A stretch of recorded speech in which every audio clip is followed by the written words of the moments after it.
Nous avons une position extrêmement claire et sans équivoque. L'exploitation du corps des femmes n'est non négociable. L'exploitation du corps des femmes se combat, point barre.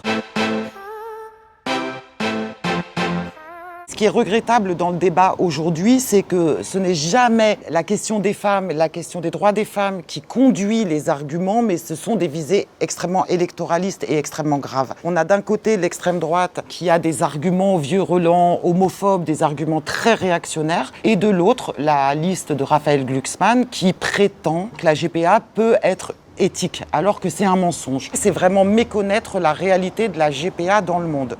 La GPA, c'est toujours le même système. C'est des couples très riches, majoritairement occidentaux, qui exploitent le corps des femmes pauvres, voire très pauvres. D'ailleurs, le système patriarcal et le système capitaliste ne se trompent pas.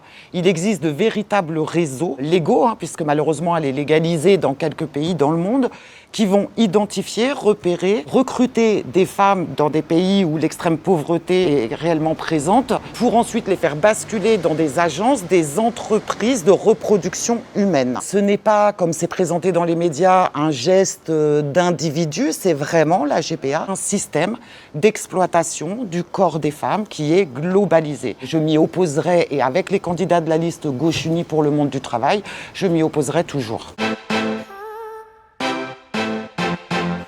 Il y a un lien parce que l'exploitation du corps des femmes peut commencer par la GPA et c'est ensuite une porte ouverte pour légaliser entièrement de toute façon la prostitution. Pour moi et pour les candidats sur cette liste, la prostitution n'est pas un travail. La prostitution, c'est la pire violence faite aux femmes. Je suis syndicaliste. Je sais ce que c'est que le travail, je sais ce que c'est que le droit du travail et je sais ce que c'est que le droit des salariés. Si la prostitution devient un métier, allons jusqu'au bout.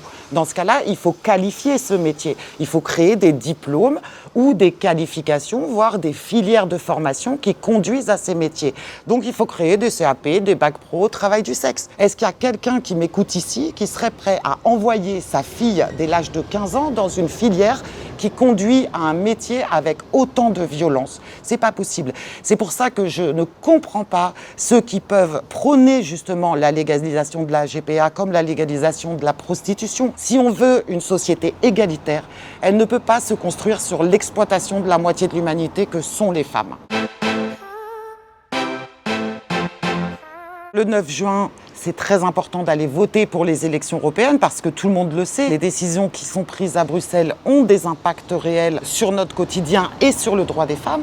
Donc, regardez bien les programmes, décryptez-les, regardez aussi les parcours des femmes qui sont candidates aux élections européennes. Moi, j'ai pendant 20 ans défendu les droits des femmes ici en France et je lâcherai rien non plus à Bruxelles. Mais ne vous laissez pas duper non plus par la position contre, par exemple, la GPA de l'extrême droite.